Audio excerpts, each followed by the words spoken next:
والله انت مجنون. انا احبك بس انت مجنون. ما في ما في.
السلام عليكم ورحمة الله تعالى وبركاته.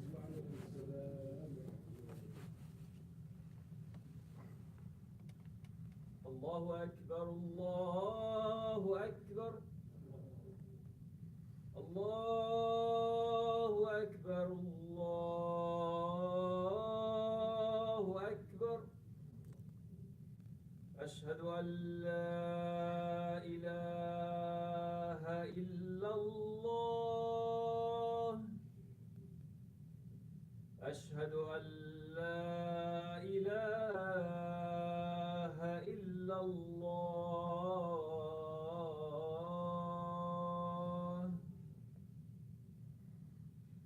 أشهد أن محمدًا رسول الله. أشهد أن محمدًا رسول الله.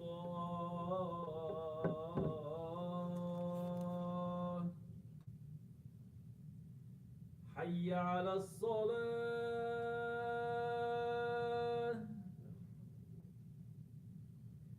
حي على الصلاة.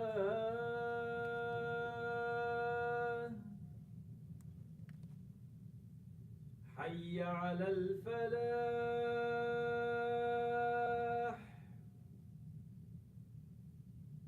حي على الفلاح.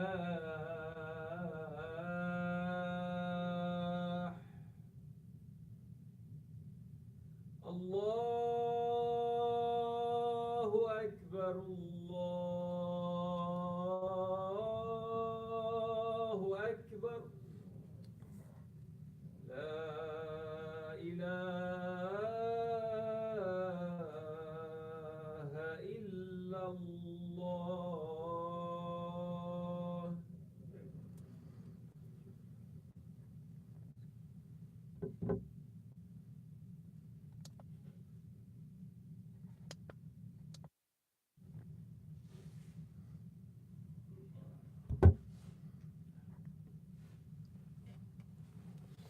إن الحمد لله ثم الحمد لله نحمده ونستعينه ونستهديه وعليه نتوكل ونتوب إليه ونعوذ به من شرور أنفسنا ومن سيئات أعمالنا.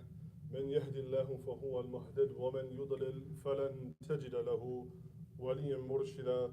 وأشهد أن لا إله إلا الله وحده لا شريك له وأشهد أن محمدا عبده ورسوله هو أشرف الأنبياء وأكرم المرسلين فصلوات الله تعالى عليه وعلى آله وصحبه أجمعين.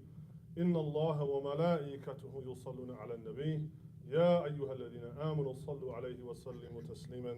أما بعد السلام عليكم ورحمة الله تعالى وبركاته. Inshallah, today I want to talk about the topic of being grateful.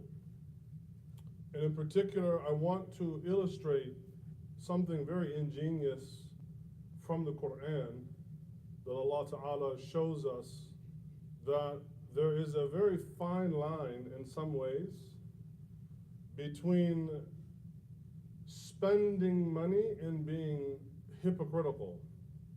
There's a fine line between infaq and nifaq. And we will see that in the Quran, for instance, Allah Ta'ala talks many times about spending money, about spending of what you have. And it can actually, this, infaq, from the verb anfaqa, it can imply to obviously spend money like cash, but it can also just mean to give some of your resources. And it's interesting because the interplay, right? The verb fa'ala of nafaqa means to be a hypocrite. It means to appear one way but to go in another direction. And then af'ala or anfaqa, right, means to what? To give out of what you have. So we can see here that there is a thin line, as we say in English, between being generous, being kind, and showing off or not doing things for the right reason. And therefore, we are commanded in many, many places to give out of what we have. And this is, a good time because inshallah today, actually, as you will hear at the end, we have a food drive that's going on that you can donate, that you can be generous with. So again, it doesn't always have to be in the form of cash. It could be something extra perhaps that you have laying around, but it's one to have the mindset. So before the khutbah, somebody was asking me, how did you, at least, how did you have the appearance at least of, obeying Allah and following Islam and so on? I said, just read the book, it's clear. And even though it's not the beginning of Revelation, the Quran begins in Surah Al-Baqarah after Alif Lam Mim, ذَلِكَ الْكِتَابِ. This is a statement. It can be read a couple of different ways. ذَلِكَ الْكِتَابُ لَا رَيْبَ فِيهِ هُدًى لِلْمُتَّقِينَ, or ذَلِكَ الْكِتَابِ, and then you pause. And this is the way that I happen to read it. Some other Qur'an read it this way because it makes a definitive statement, number one. This is the book. Not a book, but this is the book. Right? ذَلِكَ الْكِتَابِ لَا رَيْبَ فِيهِ. There are no doubts about this book. هُدًى لِلْمُتَّقِينَ. It is, what is this book? It is hudan. It is guidance for who? Al-muttaqun. Who are the muttaqun? The people of taqwa. The people, as we say, of piety, but the people, as I would say, is God is very much on their mind, and they are very much concerned of what God thinks of them. They are very, very concerned of how Allah thinks of them. They're not concerned with how the public may think of them. They're not concerned about being popular. They're not concerned with these other things. Hudan lil muttaqin. Al-muttaqi, this person is somebody that is very, very concerned. How is Allah going to think of me? Particularly, not only in the moment, because any of us can make a mistake. We can make a sin. Anybody can make a mistake.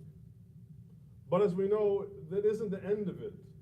And Allah Ta'ala even says in Surah Al-Furqan, إِلَّا مَنْ تَابَ وَآمَنَ وَعَمِلَ عَمِلًا صَالِحًا.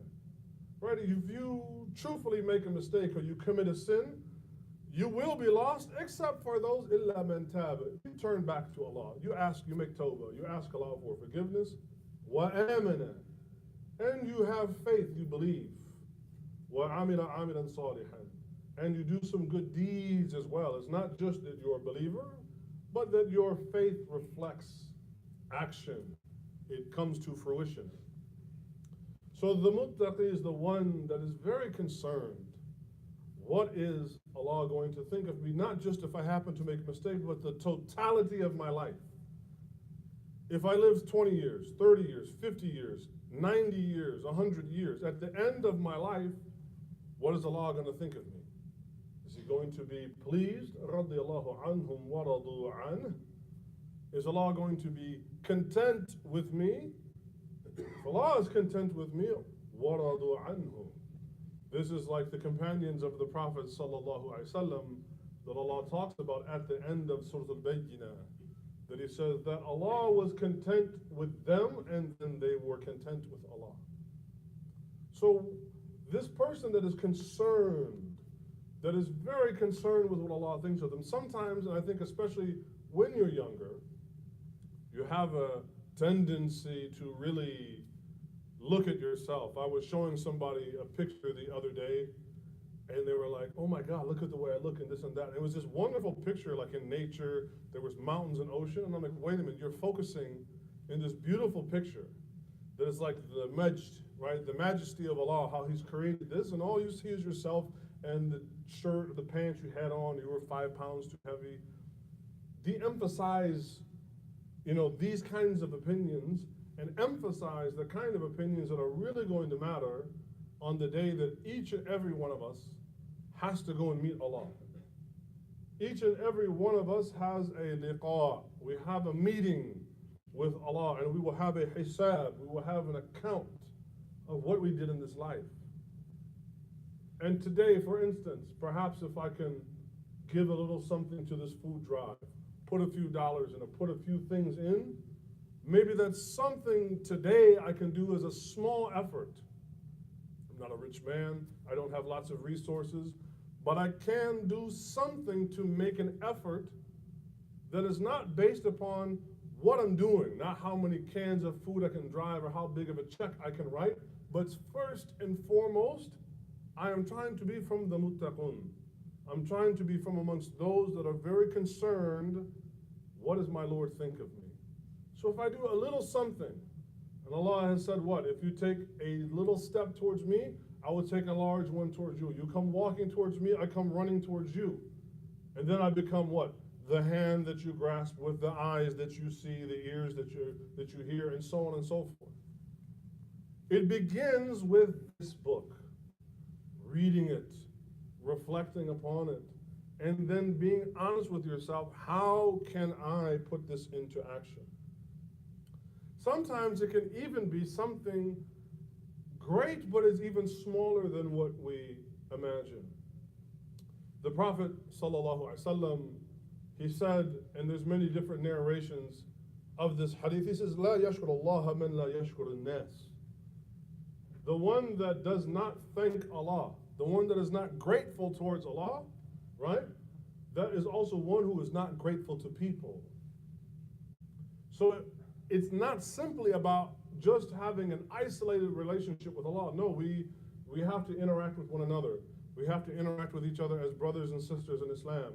We have to interact with non-Muslims. We have to give to the poor. We have to be involved in these things.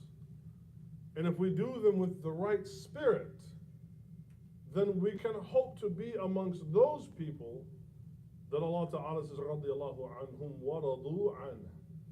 That Allah was pleased with them and they became pleased with Him. Thanking people, good manners, these are things that we should not undermine or de-emphasize or underestimate the extent of which this can be a very powerful tool of conveying what is Islam.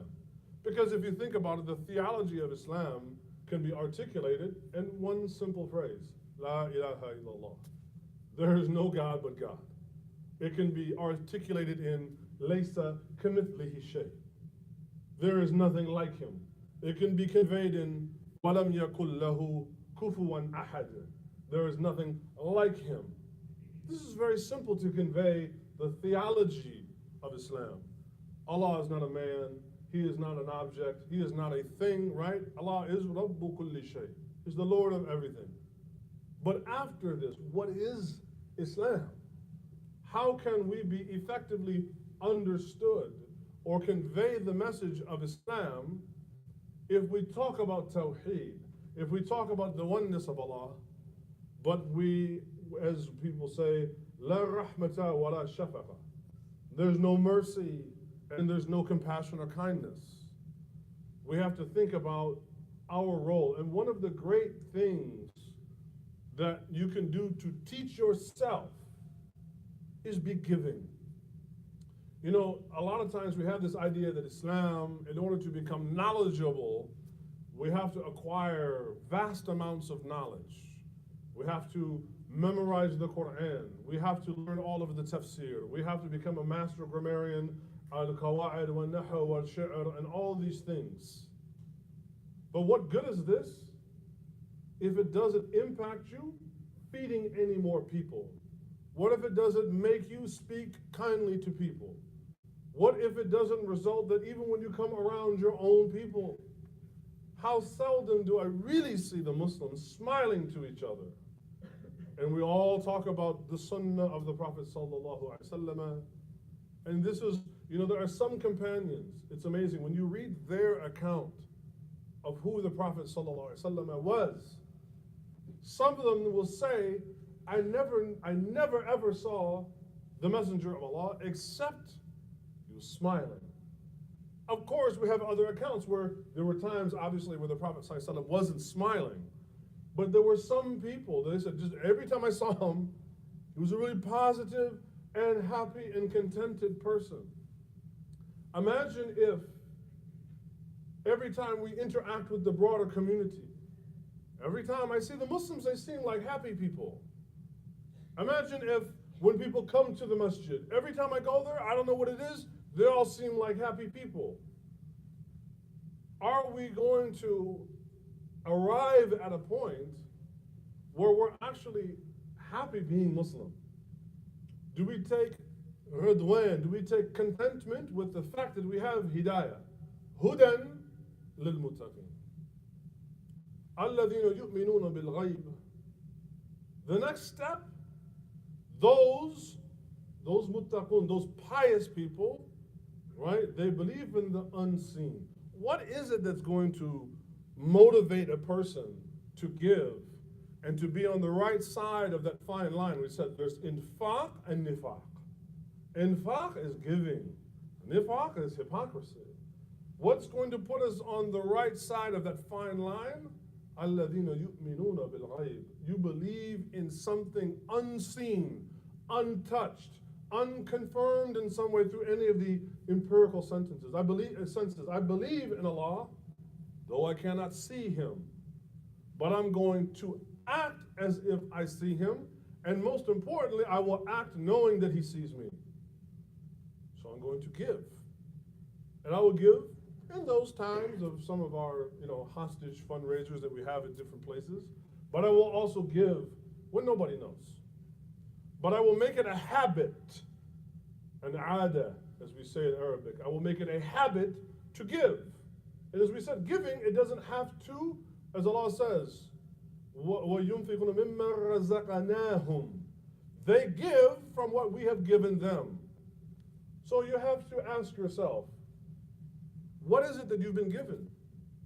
Seriously, take some time today and reflect in your life. What is it that Allah Ta'ala has given you? And if you reflect, you may come to find that it isn't what Allah Ta'ala has given me. It's like, my God, what hasn't He given me? And if He's that generous to give me all of these things, and most of them I can't even think of, then why not give a little of it away? Because He's just going to give me more. Because He is Al-Wahhab and Al-Razaq and Al-Kareem. These names matter. Right? All of this hyper-technical study of tafsir, this is good for people who are nerds or that will become like, alam or something. For the awam, for average person, come to understand Allah's attributes. Appreciate them. And understand why they matter. Understand why this book matters. ذَلِكَ الْكِتَابِ. This is the book. It matters. لَا رَيْبَ فِيهِ. There's no doubt about it. It matters. So get some of that guidance. الَّذِينَ يُؤْمِنُونَ بِالْغَيْبِ وَيُقِيمُونَ الصَّلَاةِ. They not only believe in the unseen and act upon it, but then they do the prayer. Sometimes people don't understand, man, why does God talk so much about prayer, prayer, prayer, prayer, prayer? You know, there is a benefit, a real tangible benefit of doing something over and over and over. Somebody came up with some term that said, well, you know, to master a thing, you need to spend 10,000 hours doing it, and you will become proficient or master it. Well, imagine that in order to perfect your relationship with Allah, you need something to do that is repetitive. It cannot simply be based upon what makes you feel good on your own terms of when it's convenient for you. There are aspects like that, like you can make dua, you can do this or that, you can make dhikr right when the mood hits you. But there is another aspect, because Allah is what? Rabbil A'la. He is over everybody. We are underneath Him. So part of that relationship is I'm underneath my Lord. I am lowly. There's a top-down relationship. And that part of it is I have to give back to Him in the way that He wants me to give back to Him. وَيُقِيمُونَ الصَّلَاةَ وَمِمَّا رَزَقْنَاهُمْ يُنْفِقُونَ. And then they also give out of what we have provided. Take some time today. Reflect on what you have. It's very simple. You could literally start with yourself.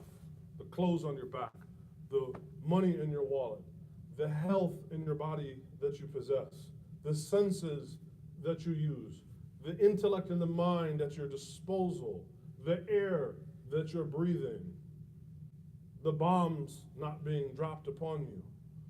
Think about what you have been given, and you will suddenly come to realize, what haven't I been given? And if that's the case, why not give away some of it freely? And this is a liberating feeling. Giving feels good. And not only is it good for us, but it's also contagious. When you see somebody giving, many of us, we've been there. I've been at some of these hostage fundraisers we have, and there's the doctor uncle that can write, and I'm like, wow, I wish I could do that. But you know, I give my little whatever. But it's contagious. You've seen it. One hand goes up, then two hands, then five hands. It spreads. Now imagine when it comes to, say, fighting homelessness or poverty. Imagine if we can also just infect the broader society. Give. Don't think that you don't have enough to give something. All of us can easily pare something back, and we can give. We have to understand that the world we live in, especially in this moment, a lot of the problem with the world is that Islam has retreated, or as I really prefer to say, the Muslims have retreated. Islam is always here. But the Muslims have retreated from prominence. And you look throughout history, the times where the Muslims had a major role to play in the affairs of the world was never perfect, right? So all that romantic stuff, you can throw that out. But we did contribute something great and positive. And you must see that what's lacking today is that we have become sedentary and we have become content to simply be the consumers of everything else.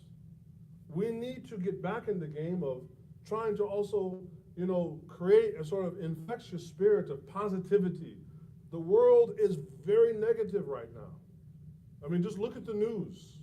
It's very negative. We have to be that beacon of light that is going to encourage people to have faith and to do good and to be generous. And most importantly, we should feel a little ashamed. Once upon a time, shame was a good thing. Now they say shame is bad, but in our tradition, shame is a good thing. We should feel a little ashamed if we see people that are doing better than us in the field of generosity. We should feel, وَفِي ذَلِكَ فَتَنَفَّسِ الْمُتَنَافِسُونَ. We should feel a little competition to get out there and do good. We want to compete actually in the things that are good. We should not compete for the things that are bad. But for the things that are good, we should actually have a sense of competition. Let's get out there. Let's not let anybody outstrip us. So today, take a moment and reflect upon what you have been given. And see if you can bring yourself to come to that point where it's like, yes, you know what? It isn't about what I've been given. It's really about, oh my God, Ya Allah, it's really what haven't you given me? And let that be the inspiration. Then to be generous. Start with your family, start with your neighbors, start somewhere and let it keep growing. And it will grow like a beautiful tree. It will grow like a beautiful plant. And that's what we need. We need to beautify wherever we go with the spirit of Islam. And certainly one of the beautiful components of Islam should be a spirit of generosity.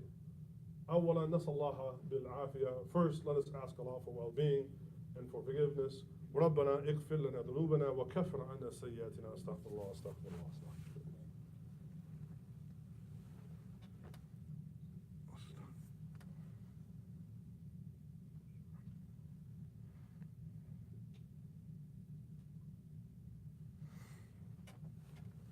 الحمد لله وكفاه صلواته وسلامه على رسوله المصطفى وعلى آله وصحبه ومن والاه وبعد. So the spirit of trying to, or this thing of trying to create a change in yourself, it can be hard to make new habits. Trust me, I'm constantly in the process of making a new habit of losing weight because I like to eat and I don't like to work out. So I'm constantly in the process of trying to create a better and new habit of living. And I have my days where I'm good and my days where I'm not so good, but I keep trying. But one of the places you can start, especially with your Islam, with your deen, with your relationship with Allah Ta'ala, is shukr, is being grateful. And I will give you one simple insight into the beautiful humanity personage of the Prophet ﷺ. One of the companions, he related, إنه كان إذا جاءه أمر سرور أو بشر به خر سجدا شاكرا لله. One of the companions related, and again, this is how they observed the Prophet ﷺ. They said that if something were to be brought to the Prophet that would either delight him or bushira bihi, that would make him happy, right? Bashir. He would kharra sujjadan. He would immediately prostrate lillah, for Allah. Maybe something, doesn't matter, he said something small that would delight him, make him smile, whatever it was. His relationship was so visceral with Allah that whatever came to him, he understood exactly where it came from. And then he physically did something. And this is maybe something small we can add. I don't want to make it like it's wajib, you get something, you have to make sajda. This is not what I'm saying. But I'm talking about trying to change your behavior and forming good habits and changing your psychology and your mood so that you feel that you are shakir, you are a person that is feeling grateful to Allah. Something small comes your way, prostrate. You don't have, is it halal, is it, you have it right here. The hujjah, the dalil, the proof from the Prophet ﷺ, if something small delighted him, he would prostrate.